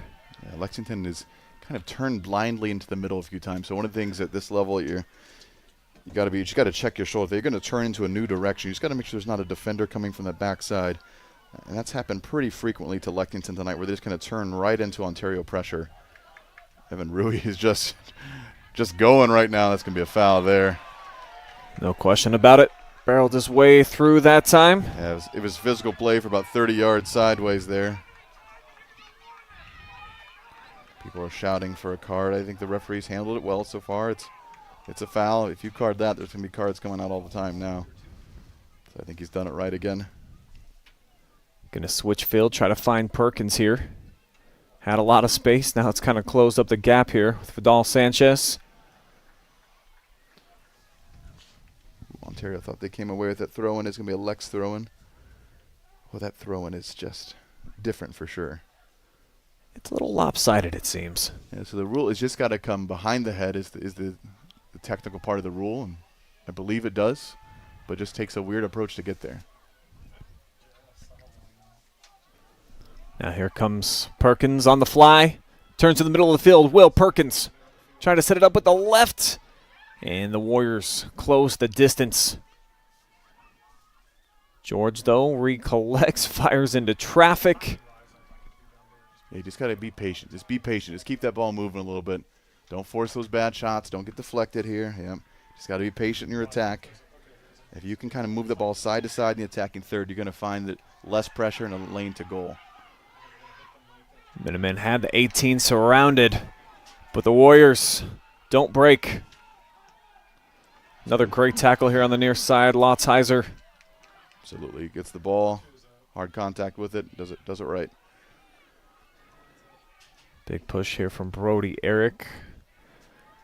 Been trying to find Perkins a bunch here recently. And Will flicks it to himself. Good tackle by Rui again. There's some fatigue setting in on both teams here. We'll see if a card is the result of the fatigue, because some of the tackles are coming a little late now, a little handsy. This is what we've seen in years past. You just got to be able to control your emotions within the physicality and the pressure of the game. Easier said from our vantage point right now, I know, but it is part of the game. Will zips it to the middle here for Cohen.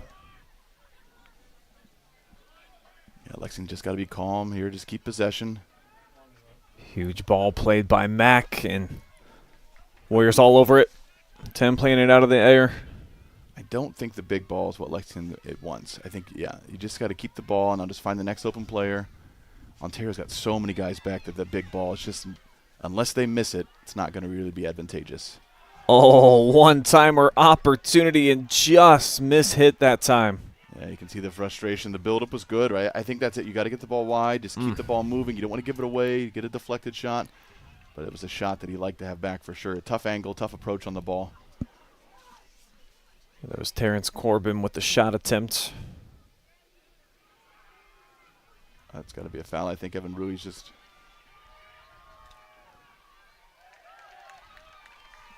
Instead, he gets up and places it into the box, but it's broken up. He is everywhere. Okay, if he keeps this up for 24 minutes, that will be one of the most impressive just physical feats I've seen within his time. He is just everywhere in the middle of the field right now. Now Perkins trying to make a dash down the far sideline. Here's the card here. I don't think he heard the whistle. Yeah, I don't think that was intentional delay of game. I don't think he heard the whistle the way he played out of that. But I also think there's a card coming. Couldn't tell who it was going to be on. Just another warning. Well, no, you're correct. Yeah, he stopped the clock, so I assumed it was a card. I still can't see the number. It looks like it's going to be assessed to Austin Boughton. I think you're correct, yep. I'm curious as to what warranted that card. Maybe he just sensed the momentum of the game, the intensity of the game had picked up a little bit, and he just kind of got to reel it in a little bit there. Certainly foul-wise, I didn't see it to be much worse than anything else we've seen, but also this, I think people are sensing, hey, there's 24 minutes until we go to overtime or until the season ends or till, those things are big things and just add to the momentum and energy.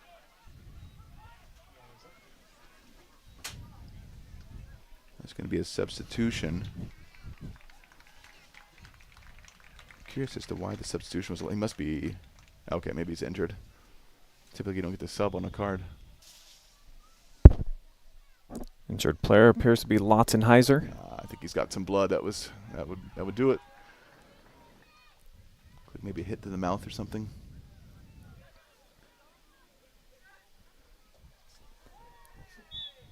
What's the call going to be here? Tangled up for sure. Going to go to a Lexington free kick. You see they kind of jump up. Oh yeah, Lexington definitely goes up straight. Ontario kind of goes up into him. Right call again. So far he's nailing it. But for Lexington, another big opportunity here. Yeah, their free kicks have not been great. Typically a team that's pretty solid in settings like this, they've just not been quite what they're used to. So we'll see if they get a little more creative here, a little bit better ball in. It's going to be Perkins' left foot, and big hop into the chest of the keep. And McGinty's going to catch his breath, take a nap. McGinty knows this game. When I saw them earlier, he knew exactly. He gets the game plan. There is no hurry to get that ball off your foot unless the counterattack is on. Decides to put the ball on the ground. He still can blast the ball. This kid's got a leg on him. Solid all-around athlete Dante McGinty. Pitching a shutout so far. Just came up with his first save of the second half. First shot on net for either unit, and coming about 17 minutes here into half number 2. There's a lot of soccer left to be played, but certainly the conversation for player of the game is going to be interesting.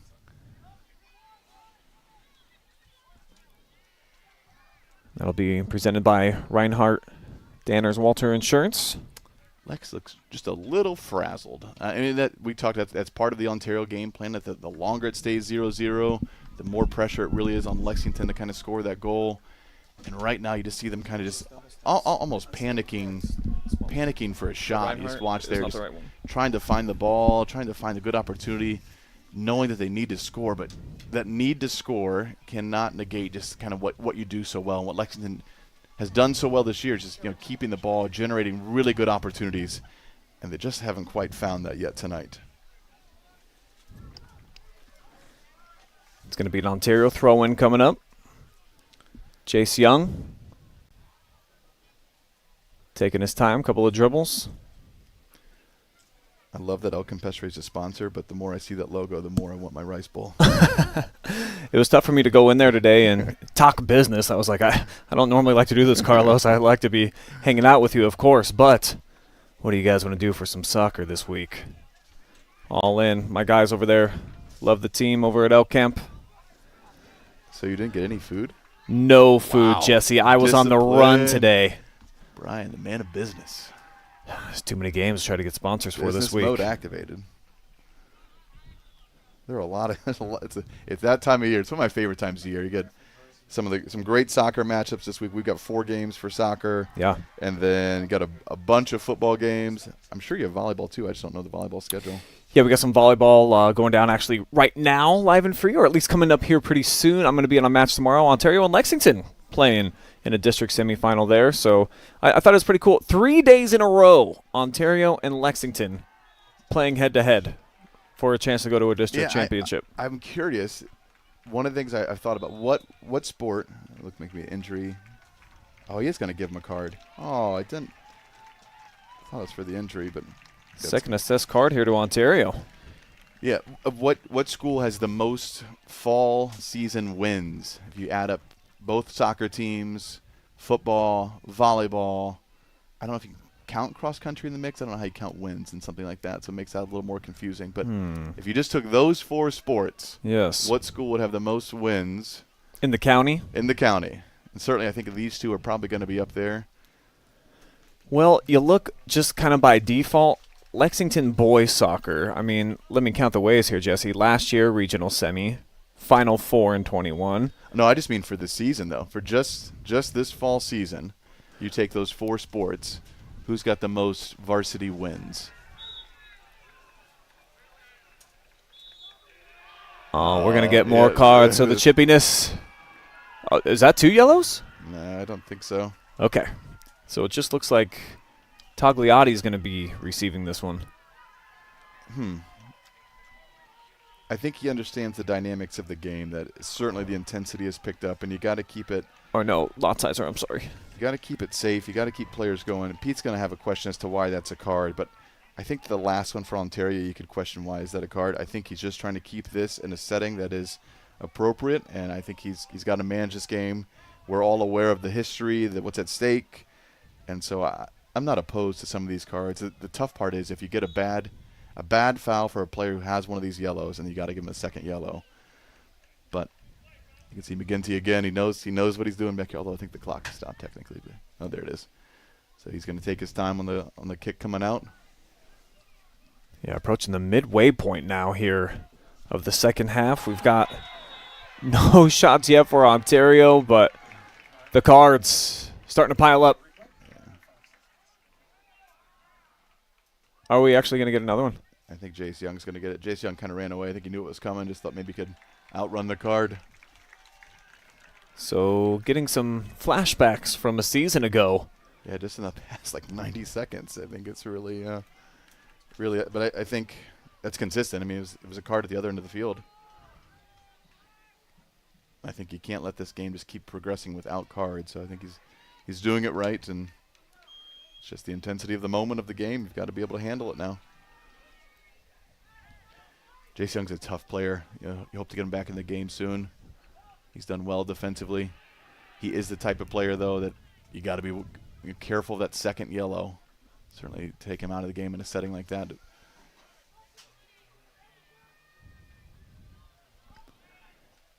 And Jace already obviously getting set to check right back in. As the Minutemen trying to knife through traffic. Another nice step here by the Warriors. Terrence Corbin kind of increasing that work rate right now, just trying to do whatever he can. But you see the frustration. That's not Lexington's style, really. Just kind of hit it long and going right back into the heart of that Ontario defense. Allows Jace Young back in the game. Going to give Evan Rui a break. It's a well-deserved break. I wondered if he could keep that pace. Thought he's been fantastic the second half and the first half as well. I bet he's only out for a minute or so. He's been working hard out there. Haven't seen a ton of subs really on either side tonight. Oh, KJ Oden's back in. Andy's on Will Perkins' side. It's the matchup I wanted. I think Perkins might be a little more skilled with the ball, but their pace and just their pressure going to prove to be chaotic for each other. And that's what I came here to see. Yeah, you hope KJ's coming back to 100% after he had to kind of pull himself up off of the turf about 15 minutes ago. Towards the near side, long carry here for Hatfield. That's got to be a card. That's unacceptable there. Oh, I think it's more than a foul. It's the same frustration play. You just kind of wrestles him to the ground. Jace Young does great to get his body in front, get good positioning. Just watch us kind of grab and wrestle. Wow. I think the linesman's got to take him for that too. Certainly the intent was no longer the ball. It was just frustration, and that's the card we've been seeing consistently. Everybody gets one though, so. Almost looked like a horse collar tackle on that one. Yeah. I'm a little surprised actually. Both refs are right there, and another big kick by McGinty.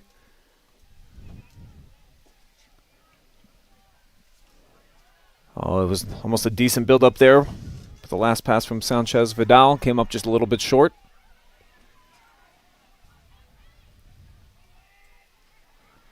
Nice step to the ball. But Lexington comes away with it. Starting to push forward here with some numbers. There's the possession pass. Get your numbers forward. Generate a good attack. You don't have to go big. You don't have to go long. Knocked away from Mack for now. Hiebel. Couple of nice moves. Keeps climbing the ladder. Somehow kept possession. Looked like he was about to lose his footing. Yeah, his last move was difficult to kind of keep the ball and keep your footing at the pace he was going. And that'll be deflected but not cleared. Warriors still trying. And finally. Yeah, shouts for a handball. Referee gave the play on out of that. Well, it's just getting into a little bit of what you're going to have here. It's going to be an Ontario free kick. Okay. Definitely the contact. Definitely off the ball. It's one of those. You got to call something because it's just getting to be just banging around out there. But who's doing more of the bumping there? I couldn't tell. Now, this is what I was curious about. So McGinty's going to come up just behind midfield. Certainly we've seen the leg that he has. He's able to kind of put this deep into the goal box.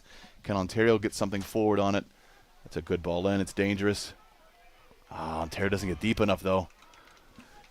You've just got to send. You just got to commit. You just got to go straight to. Once that ball is kicked, you just got to go straight to the keeper and see if you can't just mix something up in there.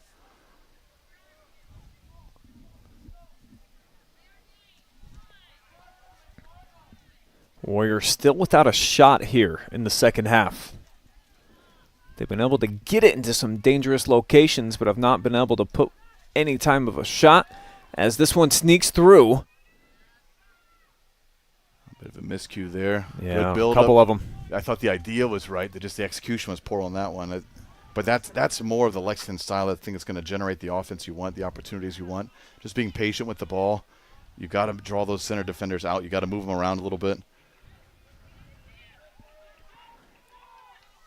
Hiebel to the outside. We'll see what they do with it here. Sanchez trying to push to the middle and he gets his pocket picked.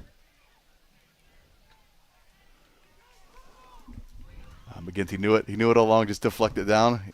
This guy has got it. He is fine with the 0-0 tie. Give yourself a good chance here. Understands the game plan. Heard what coach was saying.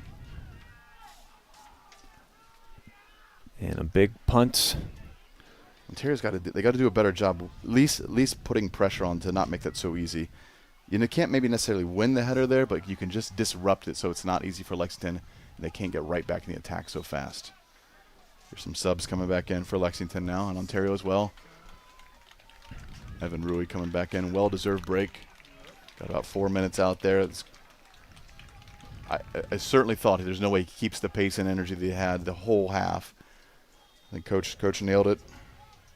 Lexington getting some fresh legs up front. Just trying to fatigue the Ontario defenders now. A little game of chess right now. How many players do you commit defensively? How many players do you send in the attack? The tough part for Ontario, you start to sense that momentum a little bit. You can't succumb to the momentum and break down the game plan. Oh, great chance. Awesome ball on the fly. And the shot saved by McGinty to himself. Oh, my God. I thought when he popped it up, I thought he might not be enough save on it, but of course he's got it right. That's the chance you wanted if you're Lexington, though. That's the ball they've been waiting for. Split the defenders there. The pace is right. The run is right. Oh, Lotzheiser got a nice chunk of it, too. Just not quite the technique to put it to that back post, but they might get another one. That's a great tackle. Yeah, Tim coming in there to kind of clean up a mess that they left. This Ontario back line is really played at a top level tonight. And that's a great tackle by Tim, knowing how skilled Hiebel is with the ball, just to come in and just got to get it off his foot, got to make him do something else.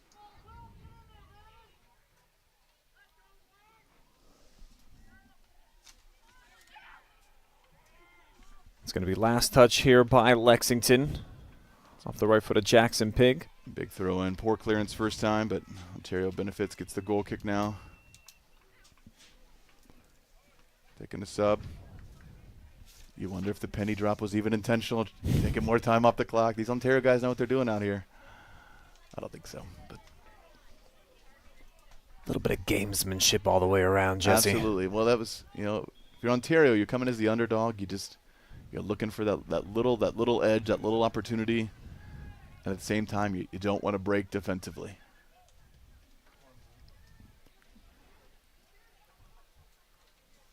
Nice job by Perkins to kind of settle it. KJ from the backside, force enough pressure that he lost handle. Yeah, that's the pace and pressure out there between those two. You're going to see some just not unforced errors, but errors that don't involve the necessarily contact with the ball, but you know each other are coming so fast that you have to do something.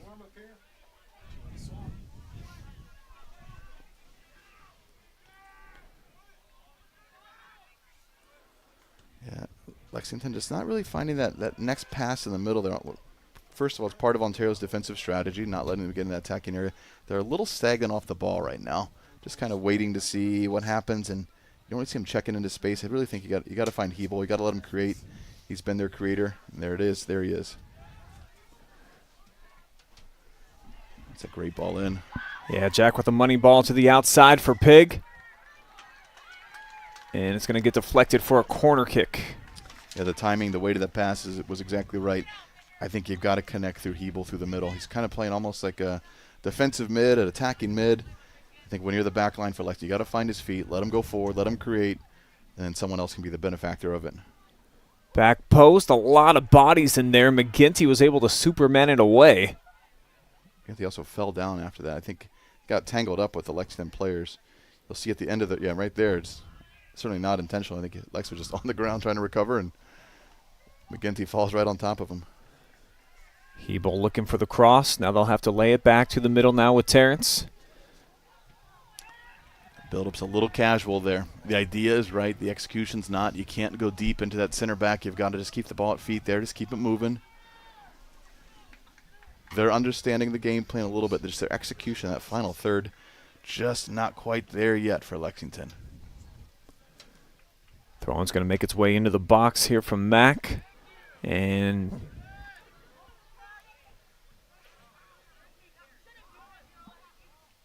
just well not to foul there. You got to understand the intensity of the moment. He's chasing the ball out of bounds. You're running at him.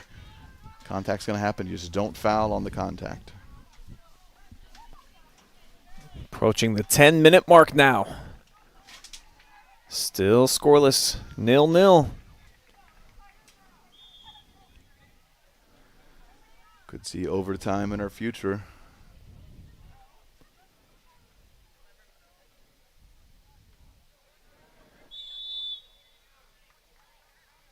What? The referee's going to stop play. Oh, okay. I don't think I agree with this one. So a yellow card assessed to Barbaney. I mean, I think it's a foul, undoubtedly. Not sure I agree with the card, but I'm also not reffing a game right now. So his call. He's trying to manage the situation, manage the emotions. Fourth yellow card assessed to the Warriors, all in the second half. As that ball drifting beyond everybody. And it leaks to the corner, knocked out by KJ. See it. Lex has had a couple big throws in here. Not really anything they've done with it, though. Ontario does well to win the first ball. Ball hops. McGinty pushes it away. A lot of contact. Yeah, both players are down. I think you got to stop this. McGinty took a shot to the head. And Hiebel, too, in a heap. I couldn't tell what happened to Hiebel. I mean, they collide for sure. I couldn't tell what, in terms of an injury, what might have happened here. McGinty a little casual. I think the ball takes a funny bounce. Ooh. Might have got rocked in the jaw that time by the keeper. McGinty is still down. Hiebel is still down. They're both in some serious pain. McGinty, yeah, looks like it might be a head injury. Hiebel, ankle maybe?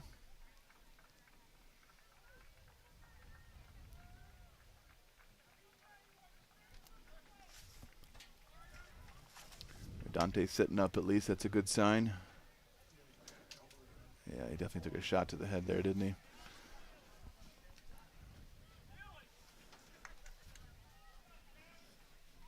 Certainly need McGinty to stay in there. He's been such a warrior. I would say those are the top 2 players for each team this game right now. Hiebel and McGinty, and they've both played at outstanding levels so far. Just 5 saves on paper for Dante tonight, but he's made so many different plays coming off of his line, reading it right.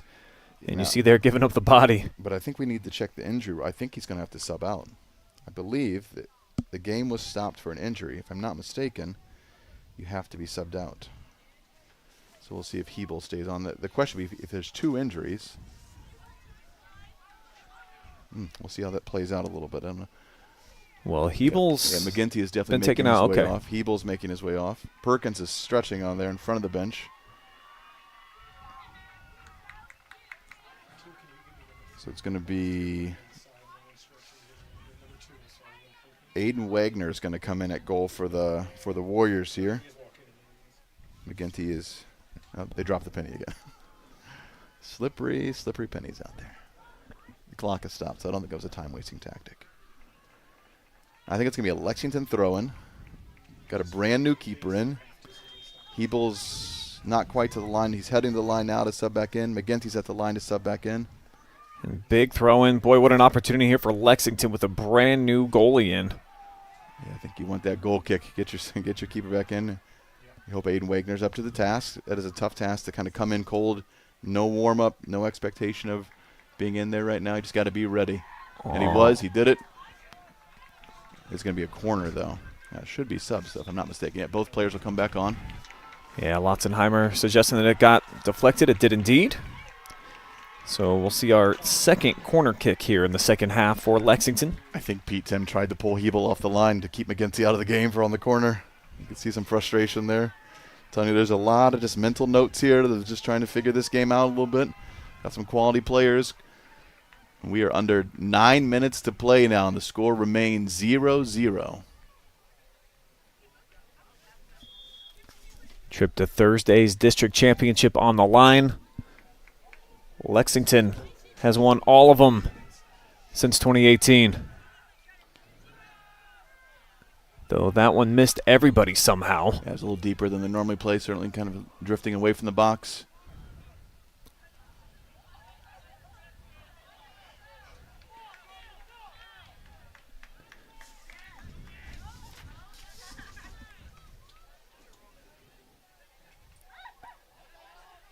And out of bounds over the top of the Lexington bench over to the Warriors, who have been really offensively challenged in the second half. Jesse, I got some blank spots under shots and on net here. Yeah, but defensively they put on a masterclass so far.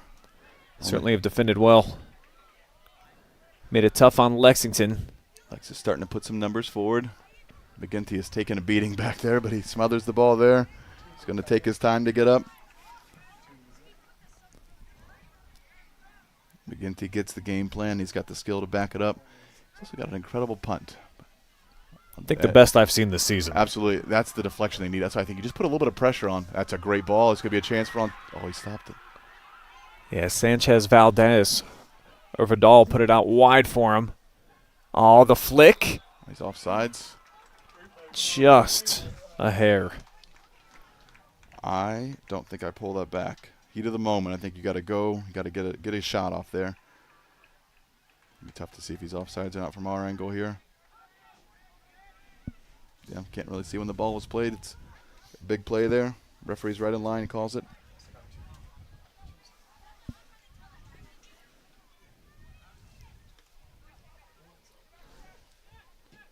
It's good build up by Lexington. You just want to keep the ball, find the next open player. A little slow. Corbin's been open for a while. I think you got to find Terrence Corbin there.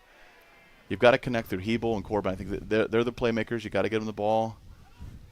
Lexington just looks a little out of sorts offensively right now. A team that scores so many goals and so many good goals at that, just not quite been at that level.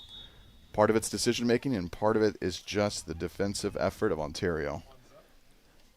91 goals for Lexington in 17 matches this season, including 24 in their last 2 halves.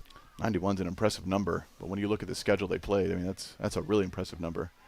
Although I guess if you get 24 in 2 games, part of it, just a bit. Corbin really taking his time, now sends it back post here. And we got our first goal coming in crunch time. Just over 6 minutes to go. The Minutemen take the lead. It's Jack Hiebel. I mean, we talked about all that he's done, how he needs to get the ball more. That's a quality finish, though. Just steps in, just drills it. That's the only place that's going to be Dante McGinty off the post there. Absolutely great shot by Hiebel. He's played terrific. Took a tough injury, comes back in and just drills what could be the game-winning goal for the Lexington Minutemen. So our Fairway scoreboard finally showcasing a goal. Took a long time, but yeah, what a shot. Ripped right into the corner. I mean, that's perfect placement. Yeah, and he just steps up. It wasn't off his touch. I mean, he just steps in, takes it off his teammate's touch and just drills it. One touch, brilliant goal, big moment, big-time player. Hiebel doing exactly what he needed to do. Jack Hiebel, our player spotlight tonight. Now this is going to open the game up a little bit. If you're Ontario, you're obviously not content to lose 1-0, so you're certainly going to press, push some numbers forward. You're going to generate a little offense, but in doing so, you still have to defend this vaunted Lexington attack as well. So we'll see how this game plays out a little bit.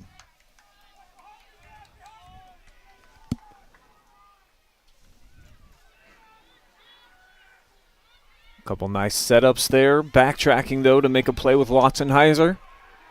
Shouts for a handball. Referee says no. A lot of shouts for a handball there. Yeah, there's about 4 Warriors players. I couldn't see it. It's too crowded from here for me to make that. There's a lot of hands that went up.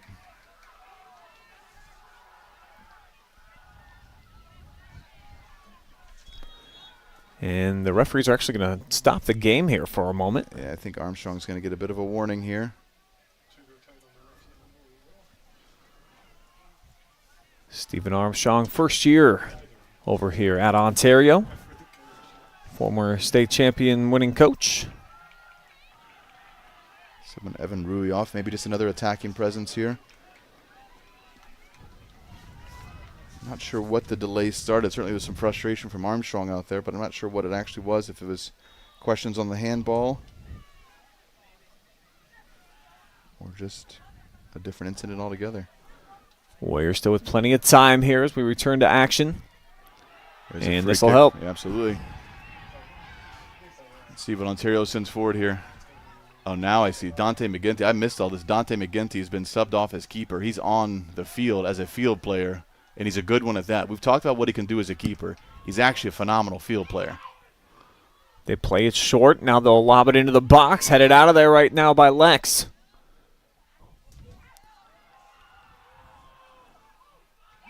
And again, Warriors keeping pressure on.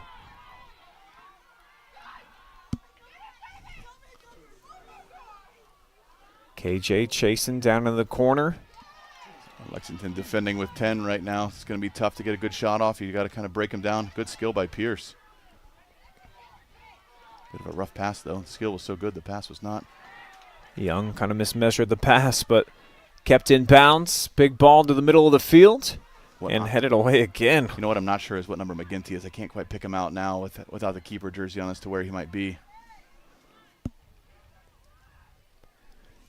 Listed at number 9 on my roster. This might be him right here in traffic. And trying to draw a whistle, did not earn it. Yeah, there's some frustration there. A lot of contact. Let's see what it's going to be an Ontario thrown, I believe. Yeah, you got it. It's a little bit different defensive game plan. Obviously, you're up 1-0, but you've got a brand new player in the mix here.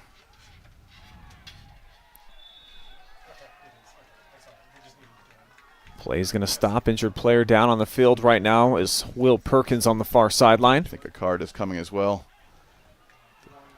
KJ Oden picking up the card there. So I don't think we're going to reach last year's total of cards, but now we're getting there. 6 though. total. Catching up. There's still 3 minutes to go. There's a lot can happen. Ontario's had a shout for a handball and a shout for a free kick just outside the box here. I missed the foul. I see it's Ontario throwing, so it must have been a late hit or a bit of a shot off the ball. Ball cleared out of there by Corbin, but the Warriors got everybody up right now in an offensive position. Susceptible to a counterattack if they can get it out of here with Sanchez.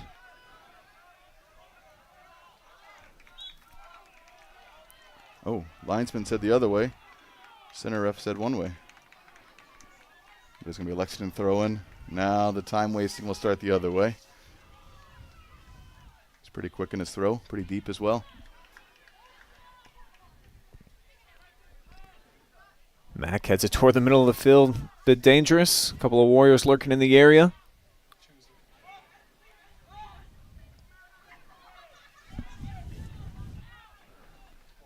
Now they'll get it in down the sideline. Takes a hop. There's McGinty. Oh, nice job of settling it.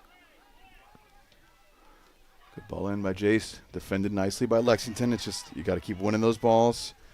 You don't necessarily have to generate an attack, but just keep it going forward would be great. So Lexington throwing here on the near side, of course. Going to take their time as the clock running. Close to a minute and a half remaining now. Lexington understands the game. These are two veteran teams. They get the moment. They get the don't let it go out for a corner. You got to keep this in play. And best case scenario there, if you are the Warriors. But they'll have to get it back in a hurry. Try to make something happen. Ooh. And that's what you lose when you don't have McGinty back there, that all-powerful leg. Perkins drills the ball out of bounds, but there's a ball boy with a ball right there.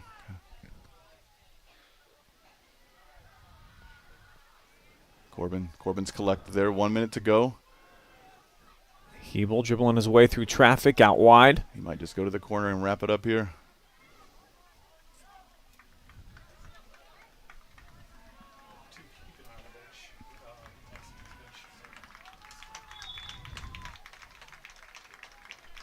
And referee's going to stop the time from running here. Yeah, I think that's a good move. Lexington certainly on their last throw, and they took quite a few seconds off the clock. Lob it down into the corner for Lotzenheiser.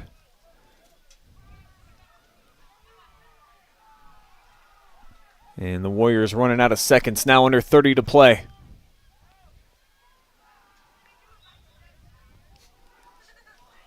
Almost wonder if you have to drop McGinty just to hit this ball long. See what Wagner can do here.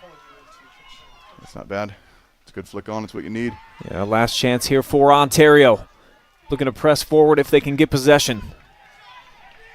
See the Lex bench. They sense the moment now. You can see that in the split screen.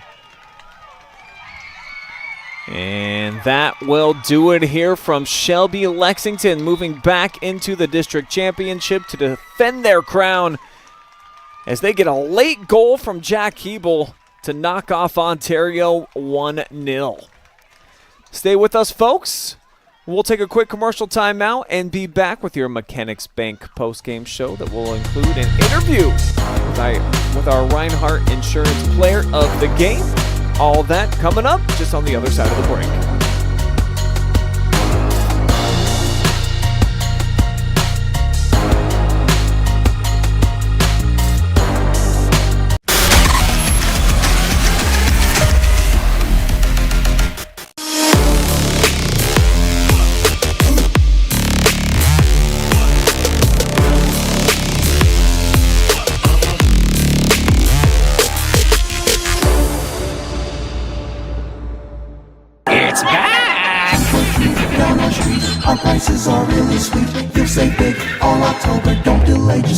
to Spitzer Jeep Ram Mansfield, where every vehicle on our lot is Panda priced up to $5K off MSRP, even on new Ram 1500 during Ram Power Days.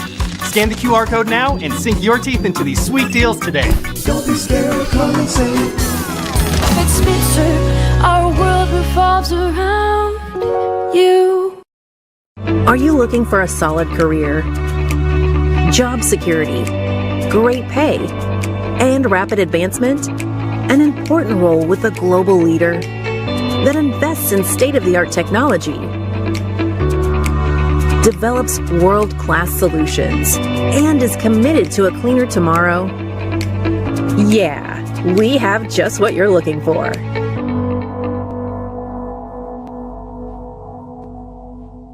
Instead of paying for some big-name spokesperson, Casasa Checking gives that money back to you in cash rewards. In fact, you just bought me this cup of coffee. See how that works? Amazing! Free checking, cash rewards. Take back banking with Casasa.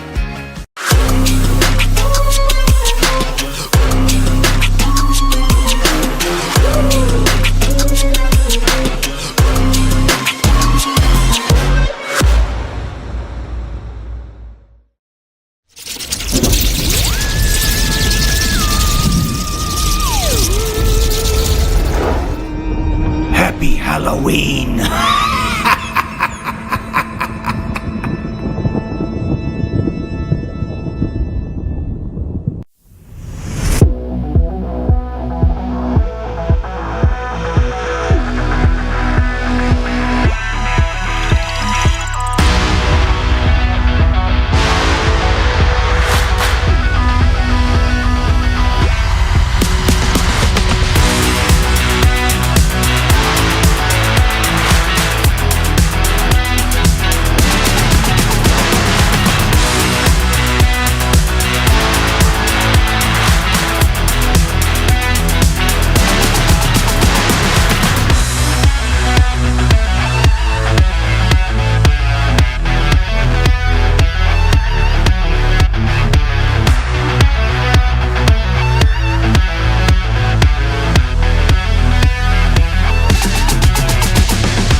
I have the Rinehart standout Jack Hiebel, game-winning goal against the crosstown rivalry. How do you feel right now? It's absolutely surreal to score a goal like that, yeah.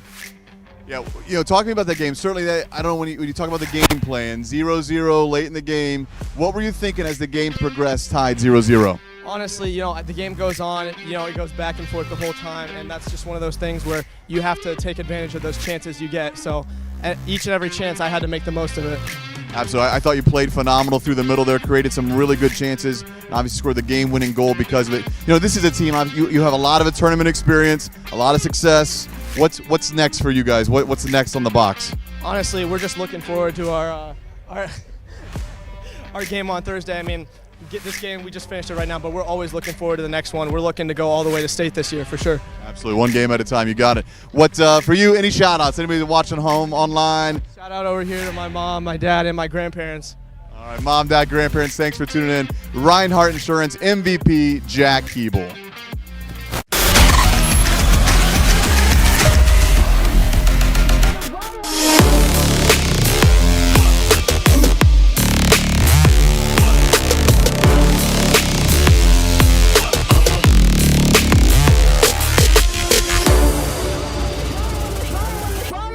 It's back!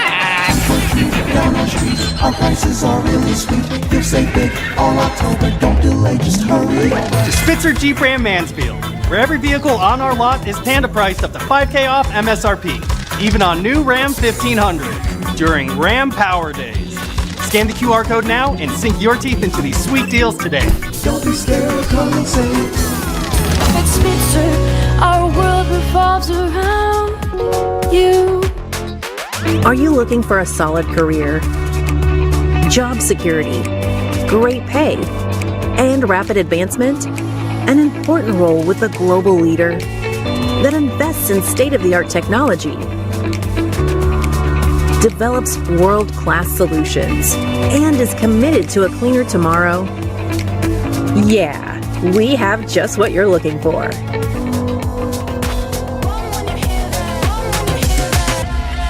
Instead of paying for some big-name spokesperson, Casasa Checking gives that money back to you in cash rewards. In fact, you just bought me this cup of coffee.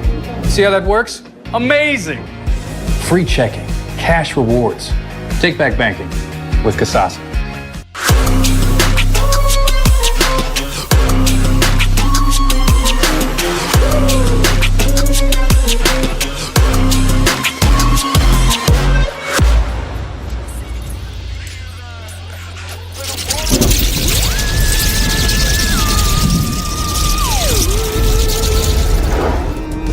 Happy Halloween!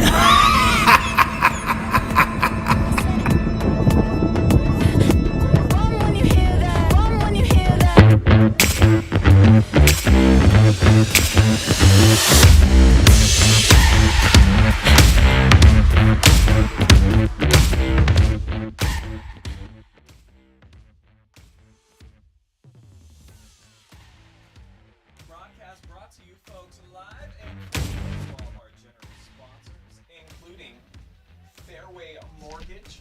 Financing a home can be scary. Chris Durbin and Dennis Reed with Fairway Independent Mortgage will bring you the reassurance of national strength combined with hometown service. By Mechanics Bank, Richland County's only independent community bank. El Campestre, it is Margarita Monday. Get over there on West 4th Street in Ontario. Enjoy yourself and enjoy the game on one of their many flat screen TVs. Charter Next Gen, hiring for high-paying jobs in a cutting-edge environment. Sutton Bank, earn the cash reward of your choice for doing simple activities with Casasa. And Rinehart Walters Danner Insurance, your trusted choice for auto, home, business, life, and benefits insurance. And finally, Mechanics Bank, Richland County's only independent community bank. And we now bring it back for our Mechanics Bank post-game show. Minutemen, a 1-0 winner tonight over Ontario. The big goal by Jack Hiebel with just 5:58 to play, and no shots in the second half by the Ontario Warriors, who defended well, but Lexington even locking down a little bit more. This was the game-changing play of the night. So often we saw on this tournament evening that Ontario was stepping to every ball. It was great defense throughout the course of the evening, too, by Dante McGinty. But it's Lexington's game tonight as they win 1-0, owning possession 59-41%. Still have one more half of a doubleheader to go here. Ontario, Their season is done. Lexington is moving on, and they will play the winner of Mansfield Senior versus Norwalk. That is coming up here in just a few short minutes, so we got to get ready for that one. So on behalf of my entire crew and Jesse Ryder, I'm Brian Skowronski saying so long from Shelby, and we'll see you again here in just a few short minutes.